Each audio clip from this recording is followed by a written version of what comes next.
Bismillahirrahmanirrahim. Bapak Ibu yang dirahmati Allah, Assalamualaikum warahmatullahi wabarakatuh. Innal hamdalillah nahmaduhu wa nasta'inuhu wa nastaghfiruh wa na'udzu billahi min shururi anfusina wa min sayyiati a'malina. May yahdihillahu fala mudilla lahu wa may yudlilhu fala hadiya lahu. Wa asyhadu an la ilaha illallah wahdahu la syarika lah wa asyhadu anna Muhammadan abduhu wa rasuluh la nabiyya ba'dahu. Qala Allah ta'ala fi kitabihil karim, a'udzu billahi minasyaitonir rajim. Bismillahirrahmanirrahim. Wal 'asri innal insana lafi khusrin illa alladziina aamanu wa 'amilus shalihaati wa tawassaw bil haqqi wa tawassaw bis sabr. Shadaqallahul 'azim.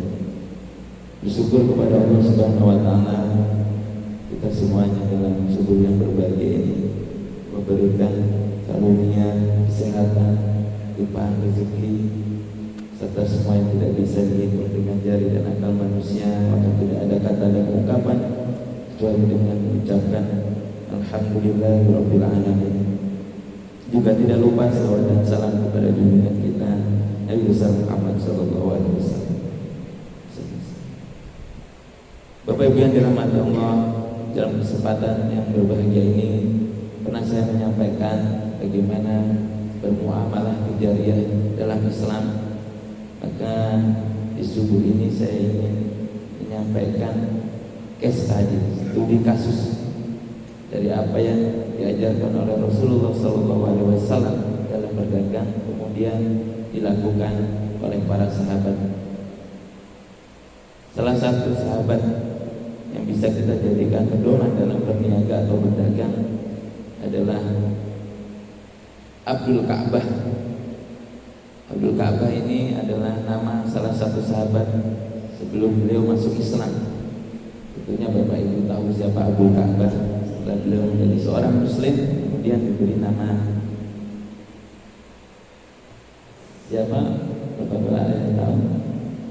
Abdul Ka'bah ini setelah masuk Islam namanya diganti Rasulullah menjadi siapa?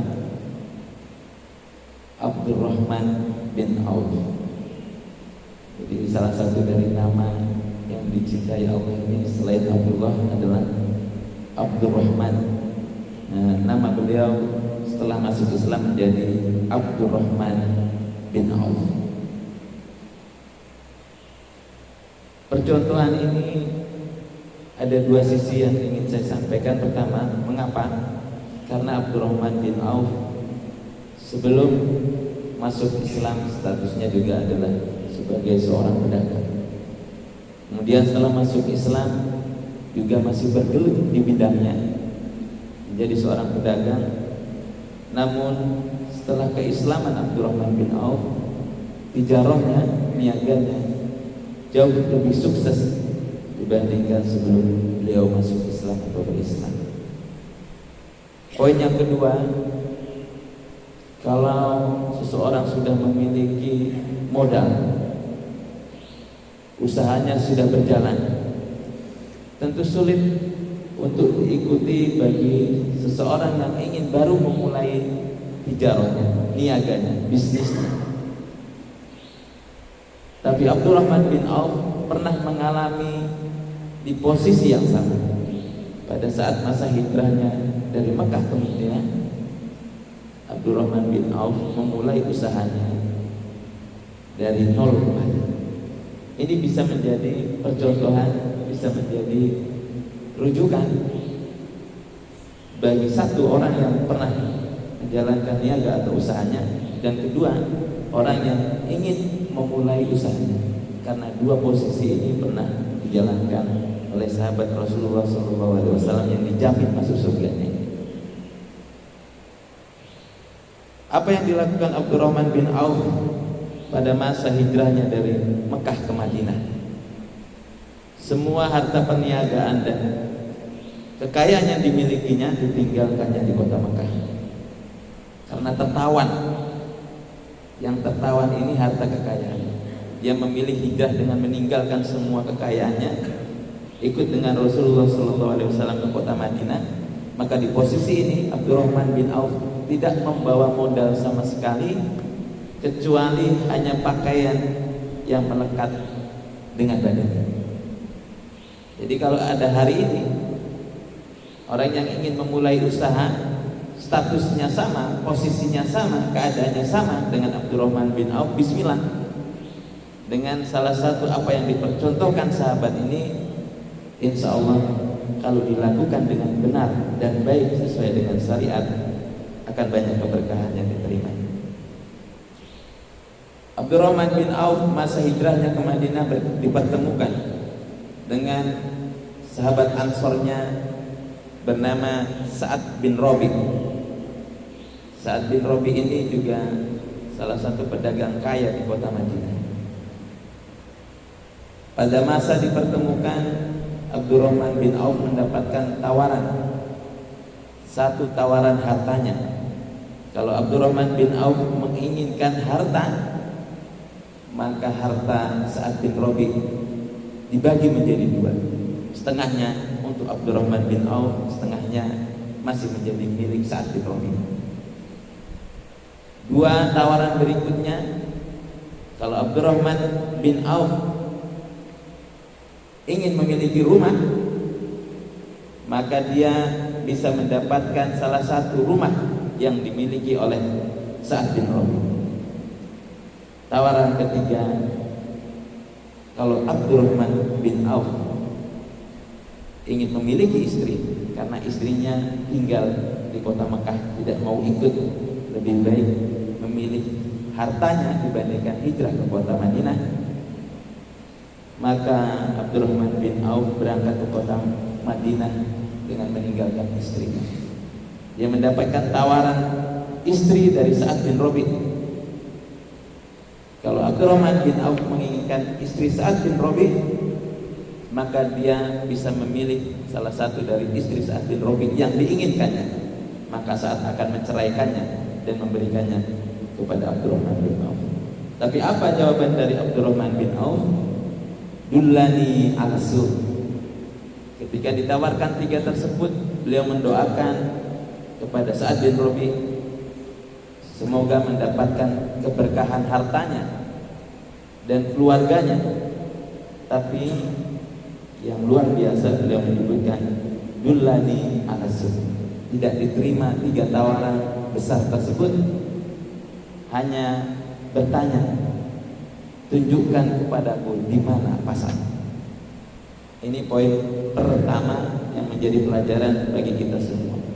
Apa dari kata dullani ala sur?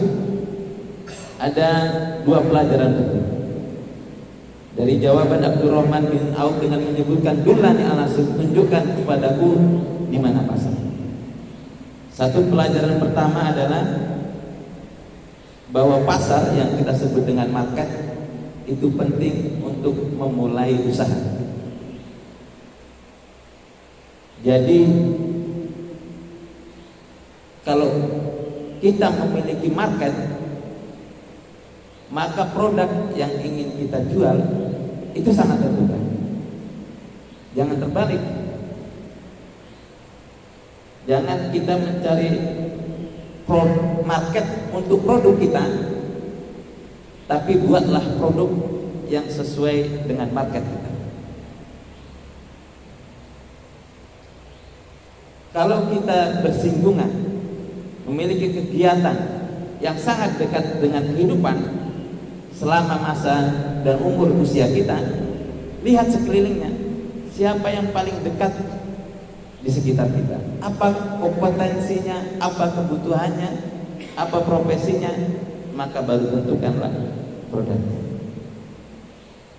Jangan kita buat produk terlebih dahulu baru mencari pasar, karena untuk menciptakan pasar ini butuh kos besar, butuh modal yang tinggi. Jadi bisa saja kita buat produk terlebih dahulu baru menentukan pasar, tapi untuk menciptakan sebuah pasar itu butuh biaya yang mahal.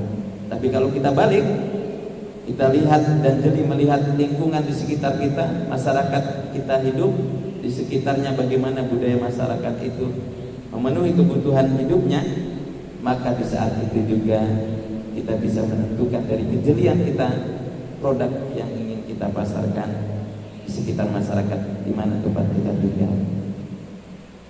Itu pelajaran pertama. Yang kedua, dari Dulani Al-Asur adalah skill, bahwa profesinya sebagai seorang pedagang menentukan kehidupan selanjutnya untuk lebih diperdalam dan dikembangkan. Jadi kalau kita memiliki skill di bidang pertanian, maka kembangkanlah skillnya di bidang pertanian. Kalau kita punya ilmu di bidang usaha traveling, maka kembangkanlah ilmu di bidang usaha traveling. Jadi spesifikasi sesuai dengan skill yang dibutuhkan. Kalau kita memiliki skill, itulah yang diutamakan untuk bisa dikembangkan menjadi sebuah usaha atau bisnis. Maka lihat beberapa orang yang sukses besar, dia berdagang atau berusaha dan berbisnis karena hobinya. Kalau sudah klik dengan hobi tadi, kemudian dikembangkan menjadi sebuah usaha, rata-rata orang bisa menjalankannya jauh lebih baik dibandingkan dengan orang-orang yang memiliki jenis yang sama. Dia hobi traveling, maka dia kembangkan usaha travel. Itu sangat memungkinkan dan mudah untuk bisa dikembangkan. Kenapa? Karena dia cinta dengan pekerjaannya. Dia hobi dengan apa yang dia lakukan. Dia memiliki ilmu pertanian, dia kembangkan usaha di bidang pertaniannya. Karena dia tidak hanya sekedar bekerja, dia menyalurkan hobinya, dia cinta dengan pekerjaannya. Ini jauh lebih baik dibandingkan dengan orang-orang yang memiliki kerja yang sama tapi tidak memiliki kata cinta untuk pekerjaannya. Bisa dibayangkan Bapak Ibu, kita melakukan sesuatu yang kita cintai, yang kita hobi menjadi sebuah pekerjaan atau usaha atau bisnis, insya Allah ini jauh lebih cepat dibandingkan dengan orang-orang lain. Nah, skill ini bisa diperoleh bagi para pemula dengan 3 tahapan atau 3 hal atau 3 cara. Kalau tidak memiliki bidang tersebut, maka pertama yang harus kita lakukan untuk bisa mengasah skill atau meningkatkan skill kita adalah dengan belajar, mencari guru. Apa yang ingin kita kembangkan dalam dunia usaha, sementara kita tidak memiliki kompetensi, maka carilah guru. Belajar, bisa melalui mentoring, bisa konseling. Di sini banyak program-program usaha, bisnis, workshop dan lain sebagainya. Silakan berguru, belajar. Tapi sudah bukan waktunya lagi untuk belajar, karena saya masih punya tanggungan, masih punya beban, masih punya kewajiban. Ada istri, ada anak keluarga. Maka bisa dengan menggunakan cara yang kedua, yaitu bekerja dengan orang yang spesifik sesuai dengan tujuan dan visi bisnis kita. Kalau kita suka dengan traveling dan ingin mengembangkan bisnis traveling, maka carilah tempat bekerja di bisnis usaha traveling yang sudah maju dan berkembang. Bekerjalah di sana. Jadi sambil bekerja, sambil belajar. Ini yang sudah memiliki kewajiban, yang sudah memiliki tanggungan untuk harus menafkahi keluarga dan lain sebagainya. Bisa dengan bekerja. Kalau tadi masih memiliki beban sedikit, belajar, cari guru sebanyak-banyaknya. Kalau sudah memiliki kewajiban finansial, maka bisa dengan bekerja sambil belajar. Jadi bekerjanya bukan untuk tujuan dan visi kehidupan selanjutnya, tapi bekerjanya itu untuk waktu yang ditentukan dengan batasan yang sudah dipastikan, bahwa saya bekerja di tempat ini 10 tahun, saya bekerja di tempat ini 5 tahun. Untuk apa? Karena bekerjanya untuk belajar. Setelah dia merasa cukup dan banyak mengetahui apa yang sudah dilakukan dari hulu ke hilir, dari proses pekerjaan yang ingin dia bangun nanti, maka dia bisa keluar atau resign, bangunlah usaha sendiri. Sementara yang ketiga, Ustaz, usia saya sudah 55 tahun, sudah mau mendekati pensiun. Kalau saya berguru, waktunya sudah tidak ada. Kalau saya bekerja dengan bidang yang ingin saya kembangkan, juga tenaganya sudah tidak mumpuni. Bagaimana caranya? Maka bermitra, bekerja sama. Dengan siapa? Dengan orang-orang yang memiliki kompetensi dengan bisnis yang akan dikembangkan. Jadi sederhana sekali. Kalau tidak bisa belajar, kalau tidak bisa bekerja, maka yang terakhir, jalan alternatif yang baik adalah bermitra. Ya, maka kita bisa cari mitra kerjasama dengan orang-orang yang memiliki kompetensi, keahlian atau usaha yang sudah existing dengan penyertaan modal yang kita miliki. Ya, kalau bermitra, tentunya kalau kita sudah berusia tua, modal yang paling banyak dipergunakan atau diutamakan bermitra dengan usaha-usaha yang sudah berjalan. Kita berikan modal dan suntikan usaha untuk bekerja sama, maka usaha itu juga menjadi bagian dari kita. Ini dua makna dari dulani ala sunnah. Yang pertama adalah pasar, yang kedua adalah skill. Nah, skill ini prioritas dibandingkan lainnya. Modal memang penting, tapi modal tidak segalanya. Tapi kalau punya skill, modal itu akan mudah didapatkan dan bisa datang dari mana saja. Kenapa? Banyak orang punya modal tapi tidak punya skill. Maka ketika ada seseorang yang memiliki keahlian luar biasa, sangat mudah untuk mencari modal. Ini pesan saya. Maka kalau ada orang yang datang ingin usaha mencari modal, dapat pastikan skillnya ini harus menjadi perhatian utama. Bapak Ibu yang datang mencari modal, hati-hati. Mengapa? Karena orang yang punya skill, modal itu bisa datang sendiri. Ya. Yang kedua, kata Abdurrahman bin Auf, ma bi'tu daina. Abdurrahman bin Auf dalam masa perniagaan tidak pernah melakukan jual beli atau jarang melakukan jual beli dengan cara hutang. Apa maksudnya? Maksud dari kata mabitu dainan, bahwa semua transaksi yang umumnya dilakukan Abdurrahman bin Auf adalah cash. Apakah hutang tidak diperbolehkan? Boleh. Tapi Abdurrahman bin Auf dalam transaksi niaganya, dalam transaksi jual belinya, kalau mau ambil dari barangnya Abdurrahman bin Auf, maka bayarlah dengan cash. Abdurrahman tidak menerima pembayaran dengan sistem hutang. Mengapa?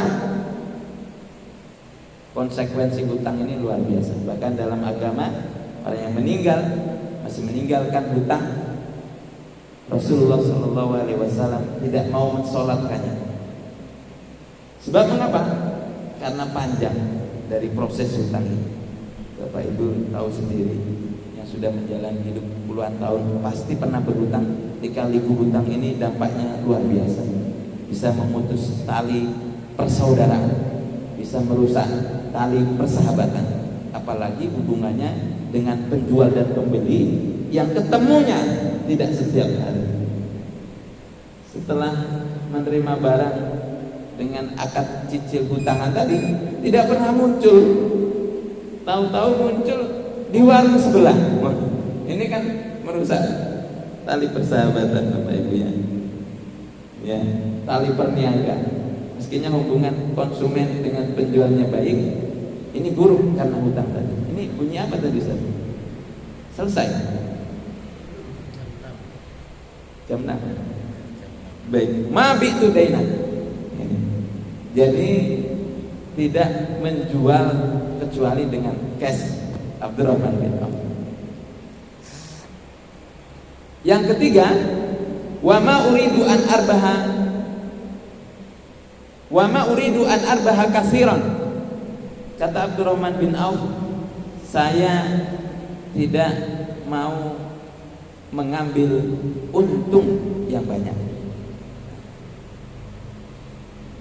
Apa dari perkataan wa ma uridu an arbaha kasiron ini, bahwa Abdurrahman bin Auf dalam menentukan keuntungannya dia tidak terlalu banyak. Lalu apa yang diperbanyak oleh Abdurrahman bin Auf? Volumenya, jumlahnya. Lebih baik banyak yang terjual dengan keuntungan sedikit daripada sedikit yang terjual dengan keuntungan yang banyak. Bisa diterima ini Bapak Ibu? Lebih baik berputarnya cepat barangnya dengan keuntungan yang sedikit dibandingkan dengan sedikit perputarannya tapi mendapatkan untung yang banyak. Dan kira-kira dari dua konsumen yang membeli ke tempat kita, kalau kita berusaha atau berniaga atau berbisnis, yang akan datang untuk kedua kali yang mana? Yang mana kira-kira yang akan datang untuk kedua kali untuk membeli ke tempat kita? Kalau kita memberikan harga barang yang untungnya sedikit dengan harga barang yang untungnya banyak, yang berpotensi untuk datang kembali ke tempat kita, kira-kira orang yang mana?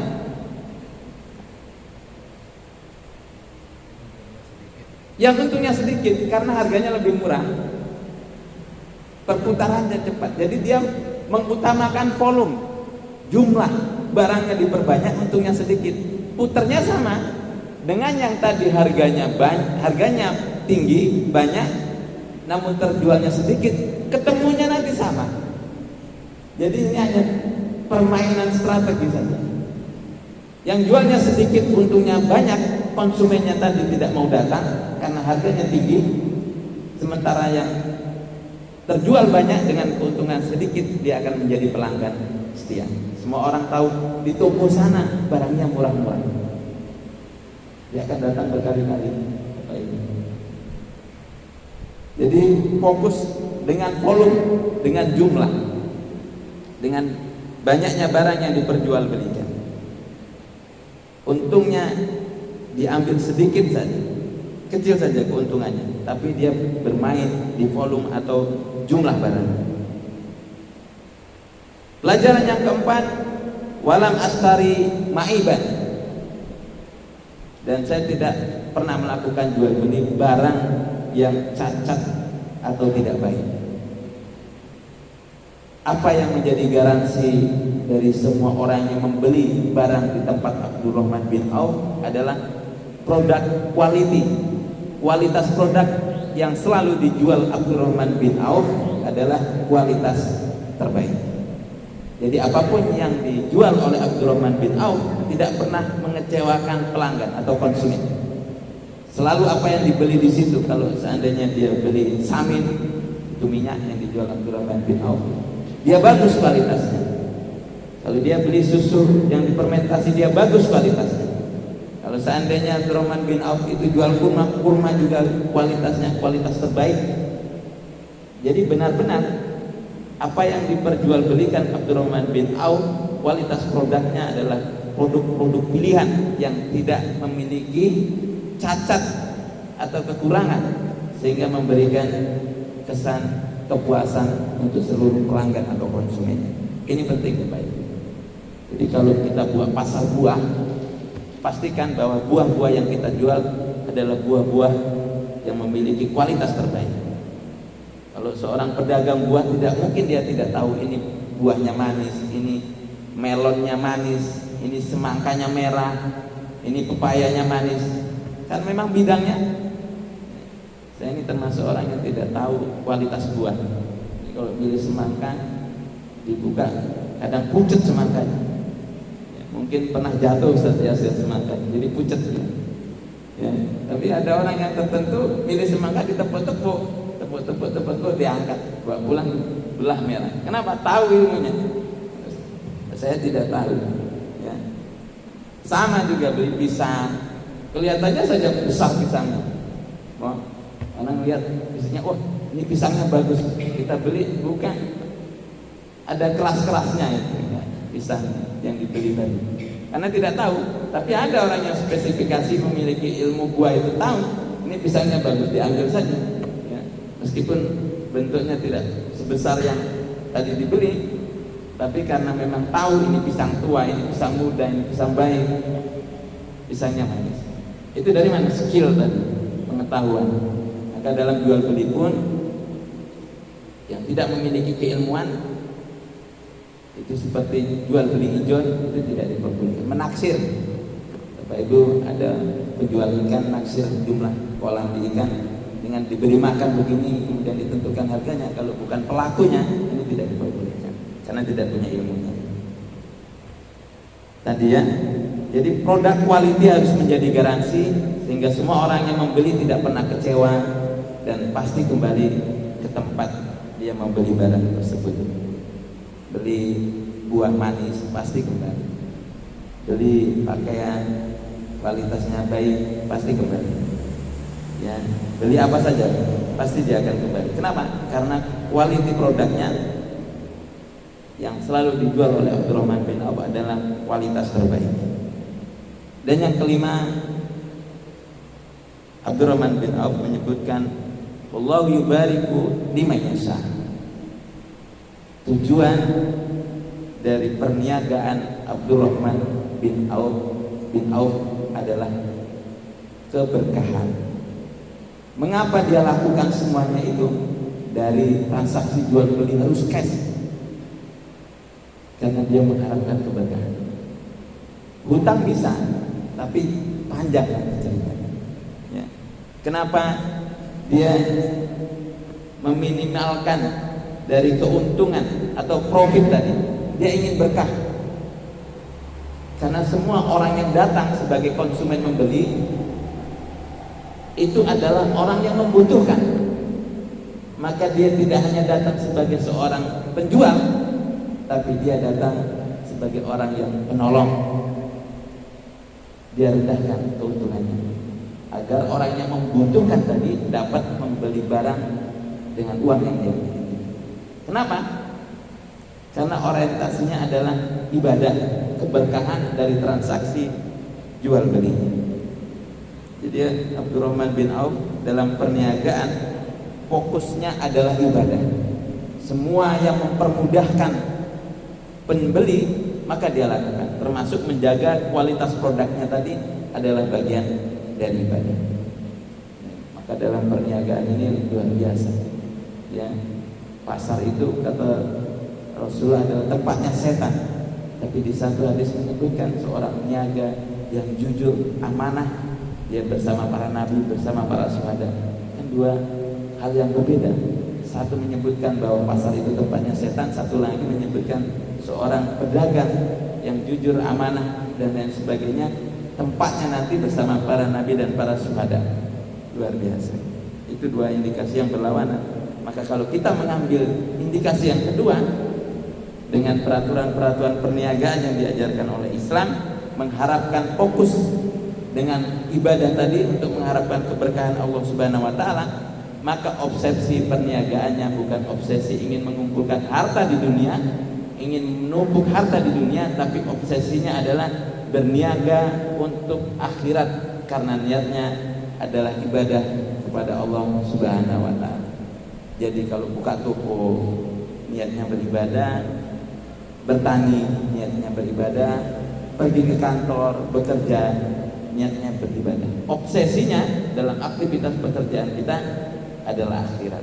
Ini yang harus selalu kita tanamkan kepada diri kita masing-masing untuk selalu mencari keberkahan. Mencari keberkahan. Kalau benderanya tadi bendera berkah, maka apapun yang datang di sekeliling kita yang tidak sesuai dengan syariat tentu tersortir dengan sendirinya. Ini yang halal, ini yang haram, ini yang halal, ini yang haram. Tidak ada kamus dalam Islam yang haram tetap diterima kemudian dialokasikan yang haram ini untuk kegiatan sosial. Itu tidak ada. Ya, ini uang pemberian seseorang yang tidak baik, ini tidak alokasikan saya ke keluarga, saya simpan, saya berikan ke orang lain. Itu tidak ada rumusannya dalam Islam. Yang haram tetap haram, apapun yang dilakukan dan diperuntukkannya. Yang halal juga tetap halal, karena dalam Islam halal haram itu jelas dan semuanya sudah diatur dalam dua pedoman kita, Al-Quran dan Sunnah Rasulullah Sallallahu Alaihi Wasallam. 5 poin ini yang dilakukan oleh Abdurrahman bin Auf, seorang pedagang zaman Rasulullah Sallallahu Alaihi Wasallam yang digaransikan oleh Rasulullah menjadi salah satu dari 10 sahabat yang masuk ke dalam surganya Allah Subhanahu Wa Taala.